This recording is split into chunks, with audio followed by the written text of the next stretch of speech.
आज की ये कहानी जो मैं आपको सुनाने जा रहा हूँ, ये कहानी बहुत ही ज्ञानवर्धक कहानी है। इस कहानी को आप सभी लोग अंत तक जरूर देखना।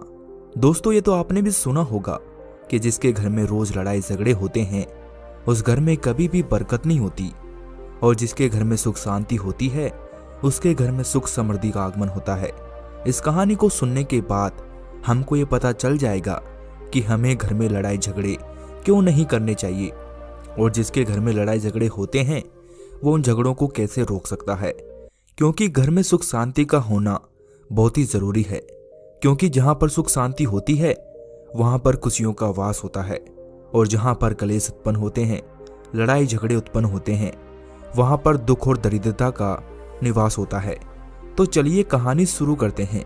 एक जंगल में एक मोर और मोरनी रहते थे। मोर और मोरनी बहुत ही हंसी खुशी जंगल में रहा करते थे। एक दिन मोरनी मोर से कहती है कि पिया जी, हमें यहाँ से चलना चाहिए। मोरनी की ये बातें सुनकर मोर उससे कहता है कि हमें कहाँ चलना चाहिए। तब मोरनी मोर से कहती है कि हमें वहाँ चलना चाहिए जहाँ हमारे समाज के और भी लोग रहते हों, काफी सारे मोर और मोरनी रहते हों। मोर मोरनी से कहता है कि प्रिय, अगर हम वहाँ चलेंगे तो लड़ाई झगड़े होंगे। हम दोनों इस जंगल में कितना सुकून से रहते हैं, हमें वहां जाने की क्या ही जरूरत है। लेकिन मोरनी जिद करने लगती है तो मोर भी मान जाता है। मोरनी की जिद करने पर वे दोनों उड़कर एक नगर में आ जाते हैं। उस नगर का जो राजा था वो पशु पक्षियों की भाषा को समझता था। उस राजा ने कराव शास्त्र की पढ़ाई कर रखी थी। कराव शास्त्र का मतलब यही होता है कि पशु पक्षियों की भाषा को समझ पाना। वो राजा सभी प्रकार के पशु पक्षियों की भाषा को समझ पाता था। हर जीव जंतु की आवाज को वो बखूबी समझता था कि वो क्या कह रहे हैं। दोनों मोर और मोरनी उसी नगर में आ जाते हैं। एक दिन की बात है, राजा अपनी रानी से कहता है कि हे रानी, मुझे बहुत ही तगड़ी भूख लगी है, आप मुझे खाना खिला दो। राजा की रानी 36 प्रकार के भोजन बनाकर एक हाथ में पानी का लोटा लेकर और दूसरे हाथ में खाने की थाली लेकर राजा के पास पहुंच जाती है। रानी जैसे ही भोजन का थाल राजा के समक्ष रखती है तो एक चावल का टुकड़ा गिरकर नीचे गिर जाता है। वहीं पर कुछ चींटियां घूम रही थी तो एक चींटी चावल के टुकड़े लेकर वहां से जाने लगती है। राजा बैठा बैठा इस सब घटना को देख रहा था। उस चींटी के पास में तुरंत ही एक बड़ा चींटा आता है और वो चींटा उस चींटी से कहता है कि हे प्रिय, ये चावल का टुकड़ा मुझे दे दो और तुम वापस जाओ। उस राजा की थाली से दूसरा चावल का टुकड़ा लेकर आओ। उनकी बातों को राजा पूरी तरह से सुन रहा था, क्योंकि राजा हर जानवर पशु पक्षियों की भाषा को समझ सकता था। तो राजा वहीं बैठा बैठा सुन रहा था कि चींटा चींटी क्या बातें कर रहे हैं। चींटी चींटा से कहती है कि नहीं, मैं नहीं जाऊंगी। अगर ये बात राजा को पता चल गई तो राजा मुझे मार देगा। फिर चींटा चींटी से कहता है कि तुम जाओ, राजा को नहीं पता चलेगा। चींटी फिर से जाने की कोशिश करती है, लेकिन आधे रास्ते से वापस आ जाती है और चींटे से कहती है कि नहीं, मैं नहीं जाऊंगी। हो सकता है राजा को पता चल जाए और राजा मुझे मार दे। राजा उन दोनों को देख रहा था तो चींटा को इस बात का पता लग जाता है कि राजा हमारी बातें समझ रहा है। चींटा फिर चींटी से कहता है कि देखो, लगता है राजा हमारी बातों को समझ रहा है। राजा ने हमारी बातों को सुन लिया है, इसीलिए वो हमें देख रहा है। चींटी चींटा से कहती है कि अगर राजा ने हमारी बातों को सुन लिया है और ये बात राजा अगर किसी को बताएगा तो वो उसी समय पत्थर का बन जाएगा। राजा चींटा चींटी की बातों को बखूबी सुन लेता है और समझ लेता है। राजा इस बात को सुनकर हंसने लगता है। राजा को हंसी आने लगती है। जैसे ही राजा की हंसी आती है, उधर राजा की रानी रसोई से बाहर आती है। वो जैसे ही रसोई से बाहर निकलती है तो राजा उसे हंसता हुआ दिखाई देता है। रानी राजा को हंसते हुए देखकर सोचने लगती है कि शायद मुझसे कोई गलती हो गई है, इसीलिए राजा साहब हंस रहे हैं। रानी राजा के पास पहुंचती है और कहती है, हे महाराज, क्या मुझसे कोई पाप हुआ है? क्या मुझसे कोई गलती हो गई कि आप इतने जोरों जोरों से हंस रहे हैं? राजा रानी से कहता है कि नहीं नहीं, ऐसी कोई बात नहीं है, मुझे बस यूं ही हंसी आ गई। लेकिन रानी जिद करने लगती है और कहने लगी, आपको मुझे बताना ही पड़ेगा कि आप क्यों हंस रहे हैं। राजा बार बार मना करता है, क्योंकि राजा को पता था, क्योंकि चींटी ने कहा था कि अगर मैं चींटी वाली बात किसी को बताऊंगा तो मैं पत्थर का बन जाऊंगा। इसीलिए राजा रानी को यह बात नहीं बताना चाहता था, लेकिन रानी बार बार जिद करती है और कहती है कि आपको मुझे बताना ही पड़ेगा कि आप हंस क्यों रहे हैं, और अगर आप मुझसे सच्चा प्रेम करते हैं, अगर आप मुझे अपनी रानी समझते हैं, तो आपको ये बताना ही पड़ेगा कि आपके हंसने के पीछे का कारण क्या है। रानी की यह बातें सुनकर राजा बड़ा ही धर्म संकट में पड़ जाता है। राजा सोचता है कि अगर मैं ये बात रानी को बताऊंगा तो मैं पत्थर का बन जाऊंगा, और अगर नहीं बताऊंगा तो रानी का मेरे प्रति विश्वास खत्म हो जाएगा। रानी बहुत जिद करने लगती है। कहते हैं ना कि स्त्री हट और बाल हट बहुत तगड़ी होती है, इन दोनों हट से हमेशा बचकर रहना चाहिए। रानी की हट के सामने राजा को झुकना पड़ता है और राजा रानी से कहता है कि ठीक है, लेकिन ये बात मैं आपको बताऊंगा तो आपको बाद में पछतावा होगा। रानी कहती है कि अभी तो आप कह रहे थे कि कोई बात नहीं, अभी आप कह रहे हैं कि मुझे पछताना पड़ेगा। रानी कहती है कि जरूर कोई तगड़ी बात है, और रानी और भी ज्यादा जिद करने लगती है। तब राजा कहता है कि ठीक है, अगर आप नहीं मान रही तो चलिए मैं किसी जंगल में आपको ये बात बताऊंगा। फिर राजा रानी रथ पर सवार होकर जंगल के लिए निकल जाते हैं। जैसे ही वो घनघोर जंगल में पहुंचते हैं तो राजा सारी बात रानी को सुनाने लगता है। जैसे ही राजा थोड़ी थोड़ी बात रानी को सुनाते गया, वैसे वैसे धीरे धीरे वो पत्थर का बनता गया। जैसे ही राजा ने आधी बात रानी को सुनाई तो वो आधा पत्थर का बन चुका था। राजा फिर रानी से कहते हैं कि हे रानी, मैं धीरे धीरे पत्थर का बन रहा हूँ, तुम बाद में बहुत पछताओगी। फिर भी रानी कहती है कि हे महाराज, थोड़ी सी बात और बची है, आप उसे भी सुना दीजिए। फिर राजा पूरी बात बता देता है और राजा पूरा पत्थर का बन जाता है। रानी की इस जिद के कारण राजा पूरा पत्थर का बन चुका था। ये देखकर रानी रोने लगती है। रानी उस पत्थर को हिलाने की बहुत कोशिश करती है, लेकिन भारी भरकम पत्थर कैसे हिला पाती, क्योंकि राजा बहुत भारी था। राजा पत्थर का बन चुका था। ये देखकर रानी सर पटक देती है और छाती पीट पीट कर रोने लगती है, विलाप करती है और किसी जीव जंतु से सहायता के लिए गुहार करती है। इन सब कहानी को मोर और मोरनी बखूबी देख रहे थे, अपनी आंखों से देख रहे थे। रानी के विलाप को देखकर मोर और मोरनी को दया आ जाती है। मोर मोरनी से कहता है कि प्रिय, ये होता है प्रिय हट। आपकी इसी प्रिय हट की वजह से हम वो जंगल में कितना खुशी खुशी रह रहे थे, हम वहां से चले आए। मोरनी मोर से कहती है कि हे प्रिय, ये रानी बहुत दुखी है, हमें इसकी सहायता जरूर करनी चाहिए। ये इतना विलाप कर रही है, इसकी ज्यादा तो हम सहायता नहीं कर सकते, लेकिन कम से कम हम इसको धीरज तो दे सकते हैं, यानी इसको विश्वास तो हम दिला ही सकते हैं। यही सोचकर मोर और मोरनी उस रानी के पास जाते हैं और रानी से कहते हैं कि हे रानी साहिबा, जो हुआ वो बहुत गलत था, लेकिन आप जरा धीरज रखिए, अपने आप को थोड़ा संभालिए। आपके पीछे पूरा राज्य है, राजा तो पत्थर का बन चुका है, अब आपको ही राज्य का कारोबार संभालना होगा। रानी मोर मोरनी की बात सुनने के बाद उनसे कहती है कि भाई मोर मोरनी, मैं अपने आप को कैसे संभालूं, क्योंकि अब तो मेरा सारा संसार ही उजड़ गया है, क्योंकि मेरे पति परमेश्वर अब पत्थर का बन चुका है, अब मैं क्या ही करूंगी। रानी की ये बातें सुनकर उधर मोरनी के मुख से ये निकल जाता है कि राजा पत्थर का कैसे हो गया। राजा तो इंसान थे और भले इंसान थे, लेकिन ये पत्थर के कैसे हो गए। फिर रानी उस मोर मोरनी को वही बात बताने लगती है जो राजा ने चींटी वाली बात रानी को बताई थी, और रानी भी धीरे धीरे पत्थर की बनती जाती है। और जब रानी पत्थर की हो जाती है तो राजा तो पत्थर का हो ही चुका था। जब दोनों पत्थर के हो जाते हैं, ये देखकर मोर मोरनी को चिंता सताने लगती है और मोर मोरनी बहुत दुखी हो जाते हैं।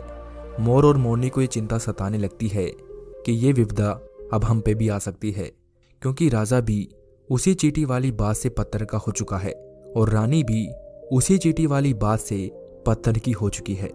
फिर मोर मोरनी से कहता है कि हम पर भी ये खतरा मंडरा रहा है, क्योंकि तुम स्त्रियों से कोई भी बात छिपी नहीं है। फिर मोरनी मोर से कहती है कि पिया जी, यहाँ से हम दूर चले। ये सुनकर मोर मोरनी से कहता है कि बेवकूफ, दूर जाने का क्या फायदा, ये संकट तो धरती के किसी भी कोने में हमारा पीछा नहीं छोड़ेगा, ये खतरा तो हमारे ऊपर हमेशा मंडराता रहेगा। अगर जाने अनजाने में हमारे मुख से भी ये बात निकल गई तो हम भी पत्थर के बन जाएंगे। इसी बात को लेकर मोर और मोरनी बहुत दुखी हो जाते हैं, बहुत चिंतित हो जाते हैं। रात दिन उनको यही दुख खाया जाता है। यही बातें सोचकर पुनः तो भोजन करते हैं और न ही चैन से सोते हैं। बस रात दिन उनको यही दुख सताता रहता है, यही टेंशन रहती है कि कहीं हमारे मुंह से ये बात ना निकल जाए, यदि हमारे मुख से ये भूल कर भी बात निकल गई तो हम दोनों पति पत्नी पत्थर के बन जाएंगे। यही सोचकर मोर ने एक दिन दिमाग लगाया कि यदि मैं सारी चींटियों को खत्म कर दूं तो ये सब खत्म हो सकता है, क्योंकि सारा करा धरा चींटियों का ही तो है। फिर मोर मोरनी से कहता है कि प्रिय, अगर हम सृष्टि से सभी चींटियों को खत्म कर दें तो ये संकट भी खत्म हो सकता है। मोरनी मोर की इस बात से राजी हो जाती है और सभी चींटियों को मारकर खाना शुरू कर देते हैं। मोर और मोरनी का इतना आतंक हो गया था कि सभी चींटियां डर के मारे बिल खोदकर धरती के अंदर जाकर छिप गई। मोर और मोरनी ऐसी निगरानी रखते कि उन्हें जहां भी चींटी दिखती वो तुरंत उसे दबोच लेते। कोई भी चींटी मोर और मोरनी के इस आतंक की वजह से बाहर नहीं आती थी। सभी चींटियों ने जमीन के अंदर अपना बिल बनाना शुरू कर दिया और जमीन के अंदर ही जाकर बैठ जाती। काफी समय बीतने के बाद चींटियों को भूख सताने लगी, क्योंकि भोजन तो बिल में मिलता नहीं, भोजन तो बाहर मिलता है। अब जैसे ही भोजन लेने के लिए चींटियां बाहर जाती तो मोर उसे दबोच लेता और उसे जान से मार देता। एक चींटी और एक चींटा बिल के अंदर भोजन के मारे तड़पते हुए श्री हरि विष्णु का जोरदार भजन करने लगे। भक्ति करते करते उन्हें यह मालूम नहीं था कि वो कहाँ है कहाँ नहीं। वो घोर तपस्या में लीन हो गए।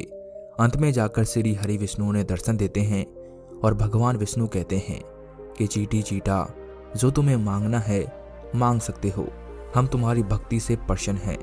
क्योंकि चींटा और चींटी ने निर्धार भक्ति की थी, न ही कोई जल ग्रहण किया था और न ही कोई अन्न ग्रहण किया था। इसीलिए भगवान विष्णु बहुत जल्दी प्रसन्न हो गए और आकर कहने लगे कि हे चींटा चींटी, जो तुम्हें मांगना है मांग सकते हो, हम तुम्हारी भक्ति से बहुत प्रसन्न हैं। वो चींटा और चींटी न जाने कितने दिनों से भूखे और प्यासे थे। दोनों एक ही बात कहते हैं कि हे प्रभु, अगर आप हमें वरदान देना चाहते हैं तो हमारे पेट में गांठें लगा दीजिए। उन्होंने सोचा, अगर हमारे पेट ही नहीं होगा तो हम बाहर क्यों जाएंगे और मोर मोरनी हमें नहीं खाएंगे। इसीलिए उन्होंने मांगा कि प्रभु, हमारे पेटों के गांठ लगा दीजिए। भगवान विष्णु कहते हैं कि तथास्तु, और चींटियों के पेट में गांठ लग जाती है। आज भी उन चींटियों के पेट में गांठ लगी हुई है, चींटियों का पेट ही नहीं होता है। फिर चींटा और चींटी भगवान विष्णु से कहते हैं कि हे प्रभु, हमारे पेटों में गांठ तो लगा दी, लेकिन अभी भी हमें मोर और मोरनी से खतरा है। मोर और मोरनी हमारे इंतजार में अभी भी ऊपर जमीन पर बैठे हैं और वो लोग हमें जैसे देखेंगे हमें मार देंगे। ये सुनकर भगवान विष्णु चींटा और चींटी से कहते हैं कि आप चिंता मत करो। फिर भगवान विष्णु मोर से कहते हैं कि हे मोर, तुम चींटियों का शिकार करना बंद करो। इसमें चींटियों का कोई दोष नहीं है।